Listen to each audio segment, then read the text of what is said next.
What's happening, guys? Sam Adams here, and welcome to a brand new episode of Caffeinate today for March the 27th of 2019. My name is Samuel Adams, and welcome to today's show. I hope this one finds you well, and, of course, for those who are brand new to the program, this is a daily gaming news podcast that I record live on twitch.tv/TheSamuelAdams if you did want to join us live 5 days a week, Monday through Friday at 7 a.m. Eastern Time.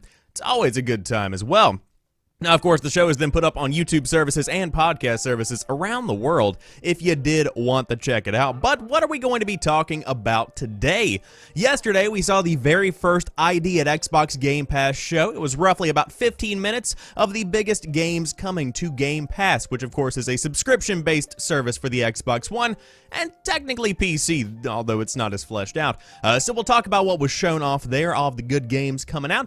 A little bit brief, but overall, pretty impressive. On top of that, we also know what the new April 2019 Xbox Games with Gold include, and they include a classic headliner, in my opinion. Layoffs have hit EA, as the CEO says they are necessary to address our challenges going into the new world, apparently, because things have changed so drastically that we have to lay off 350 people. So we'll talk more about what's happening over at EA. Observation, a game shown off in the PlayStation event earlier in the week, is coming in May, but only on the Epic Game Store via PC. It is skipping Steam because the page has since been taken down.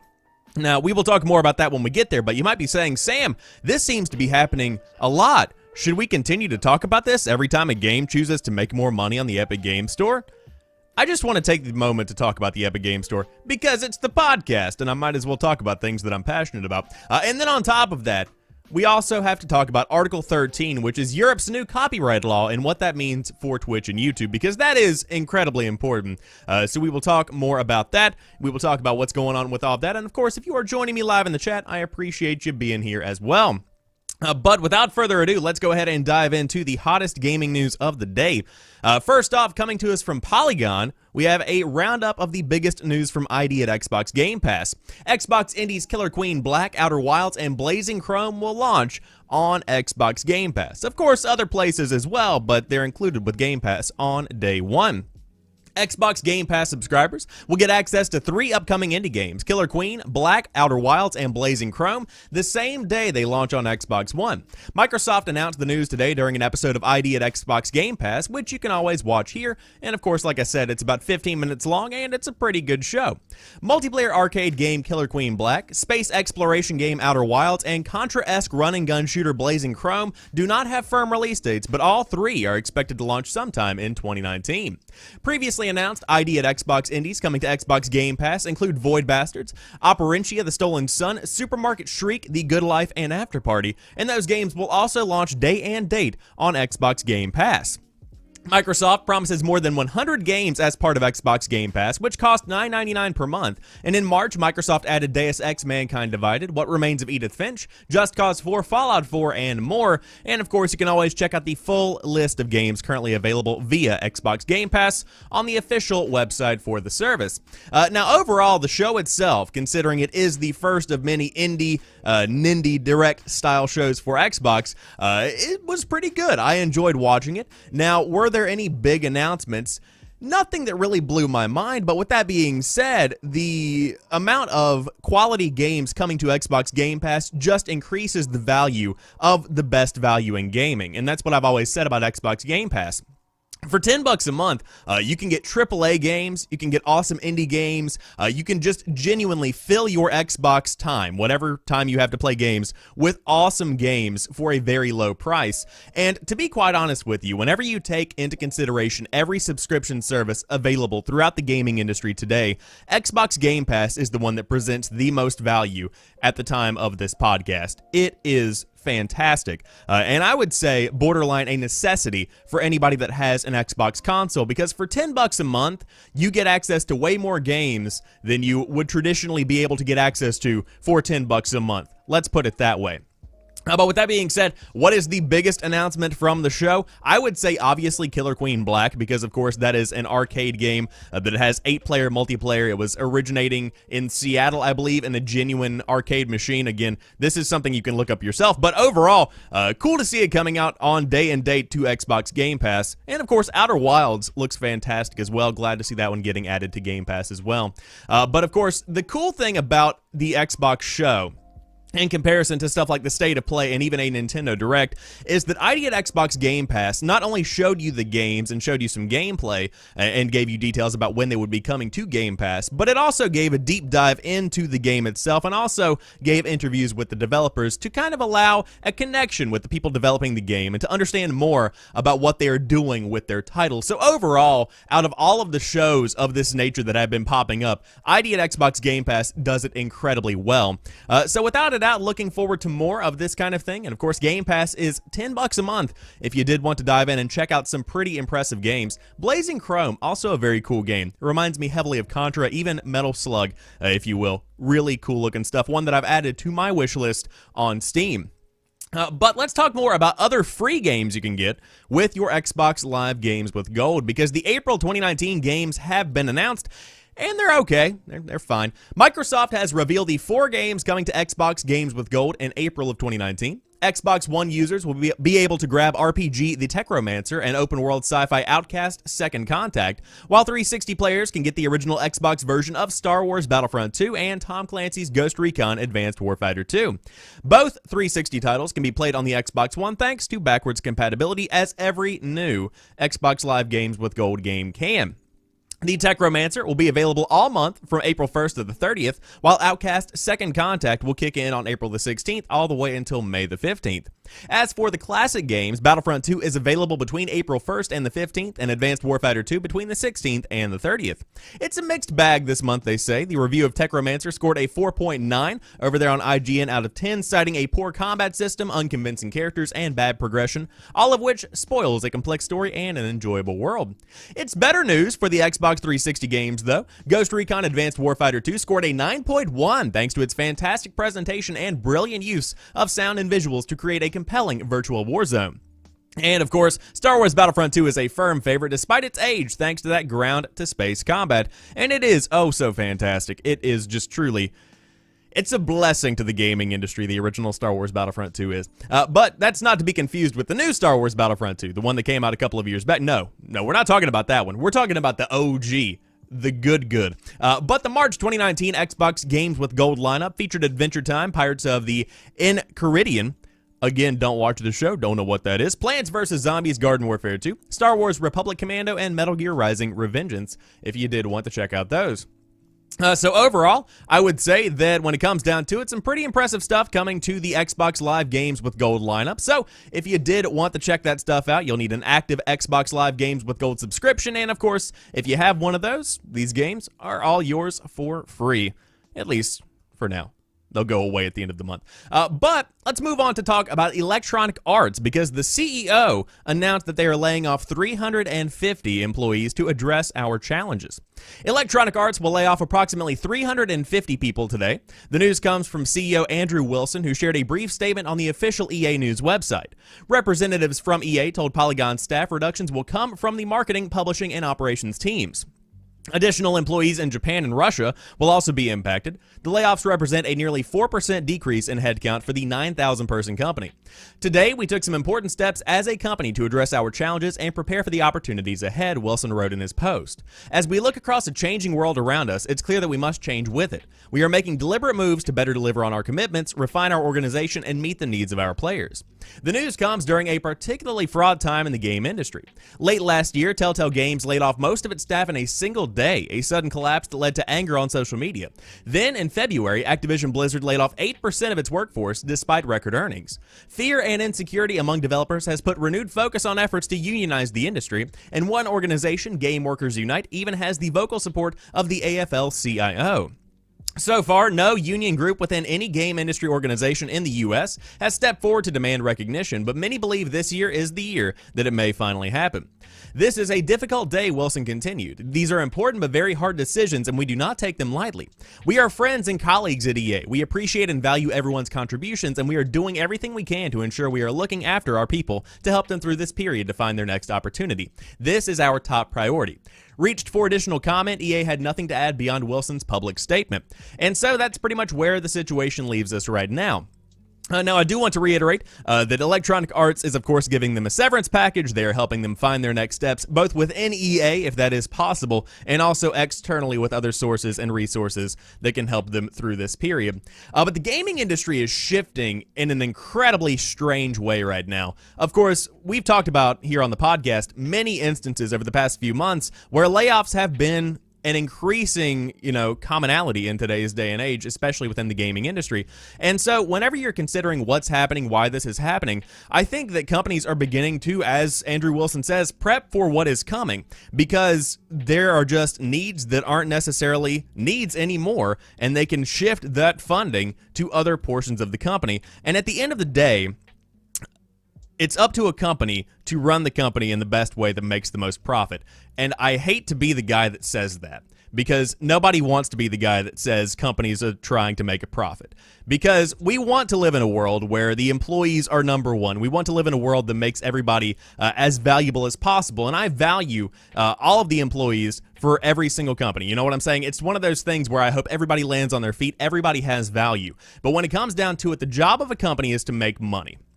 That's just simply the definition of what a company is supposed to do. They can come together to create a product, to create a service, to create anything, to make funds. That's to generate income. That's what happens. And so whenever you can cut some fat, it's up to a company to make that choice. Now, of course, they're treating the employees incredibly well in this scenario. 350 employees is a lot of people to cut, but to help them with severance packages, to help them find their next opportunities in an industry that is growing and thriving, that sounds pretty good to me.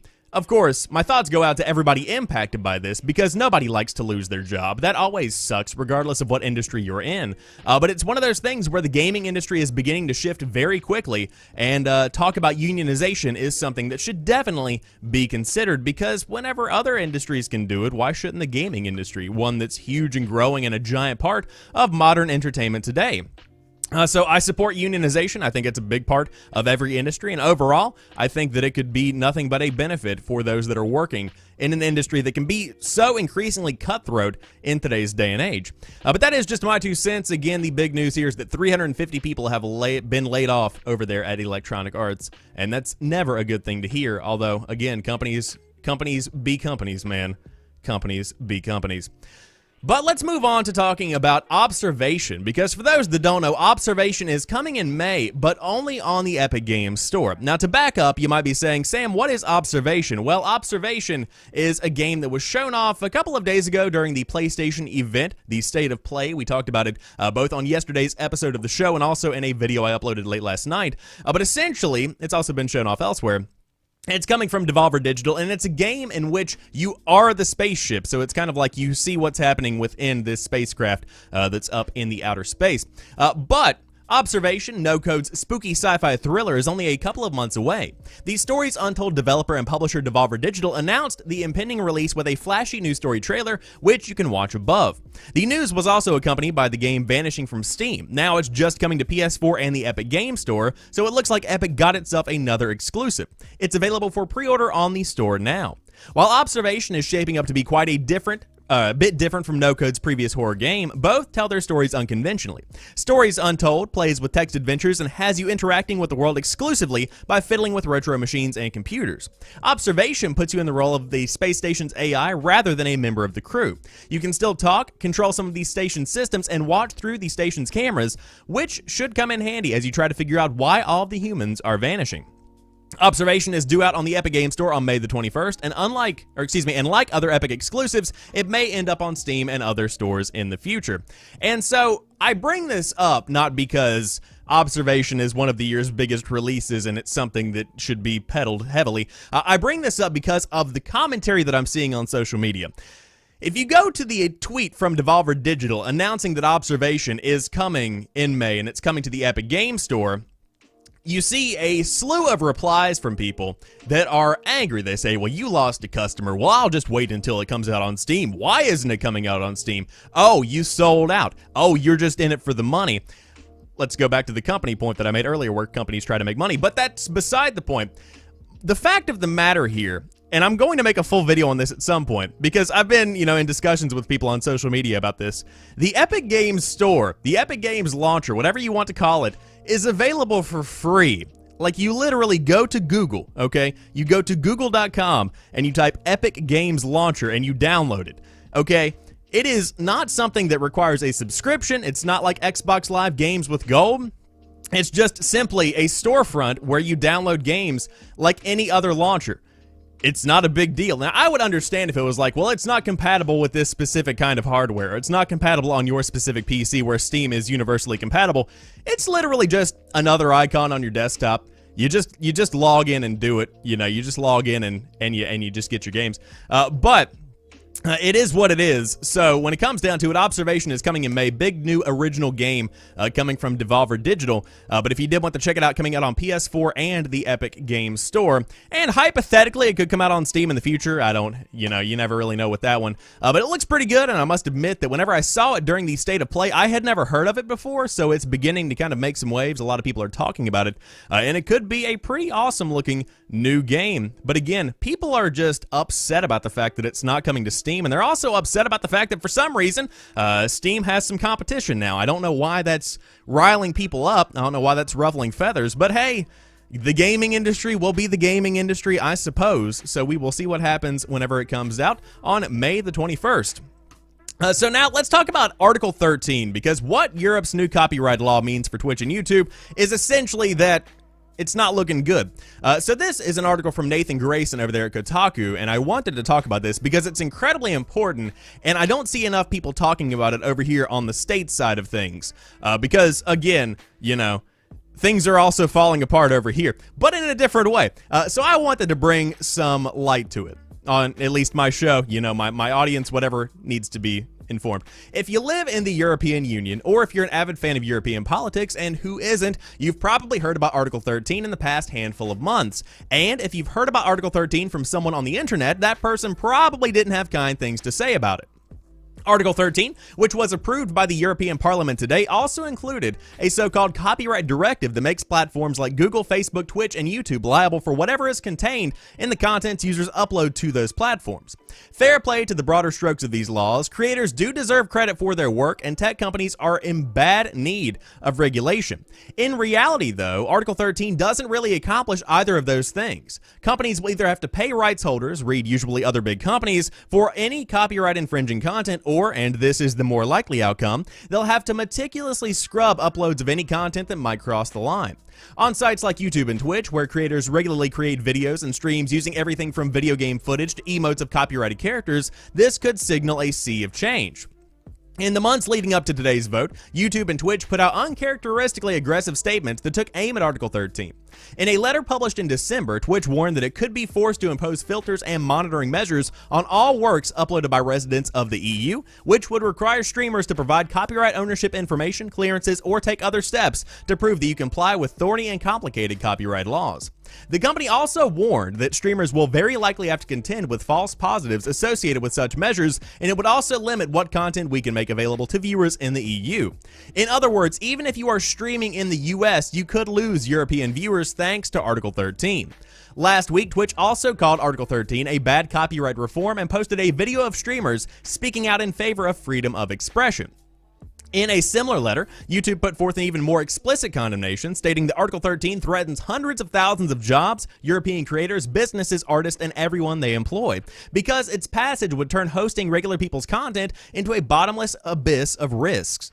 The proposal could force platforms like YouTube to allow only content from a small number of large companies, wrote YouTube CEO Susan Wojcicki. I always mess up her last name. The YouTube CEO. It would be too risky for platforms to host content from smaller original content creators because the platforms would now be directly liable for that content. Twitch, YouTube, and other companies like Google are framing this as an attack on creators, and these companies, as the self-anointed stewards of an open internet, now seem like protectors of the people. But really, this is all about the money. Article 13 is a threat to these tech companies' bottom lines. Luckily for them, it's also a threat to their large, professionally vocal user bases, which these companies can now marshal to their cause. I've seen a handful of small streamers express hope that Twitch will just pay the licensing fee. Yeah, this joke right here. They say, over on the Kotaku article, I've seen a handful of small streamers express hope that Twitch will just pay the licensing fees because it cares so much about its community. That seems unlikely, but I'd love to be wrong. I would love for him to be wrong too, but it's just, that's not... People don't pay money whenever you have money. What kind of world do you think this is? The version of the copyright directive that passed today mentions safeguards on freedom of expression in the forms of exceptions for memes and GIFs, as well as less stringent rules for startup platforms.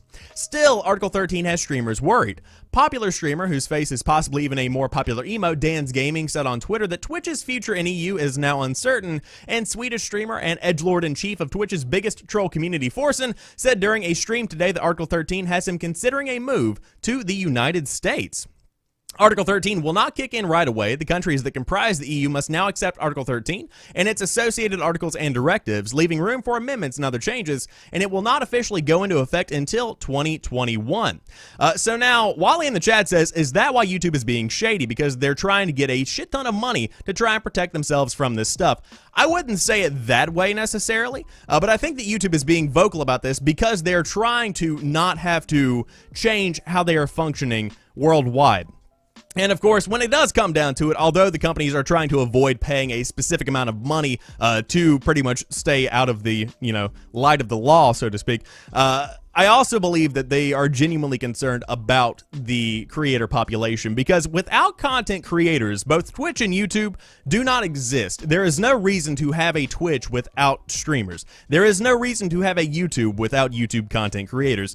If there wasn't freedom of speech, if there wasn't at least, assumption that I'm not going to be taken down because of a copyright infringement whenever I'm making this podcast, I probably wouldn't do it. And so whenever you see these laws beginning to take effect, people don't want to deal with being in any kind of copyright infringement lawsuit. And so many people will just stop doing what they're doing.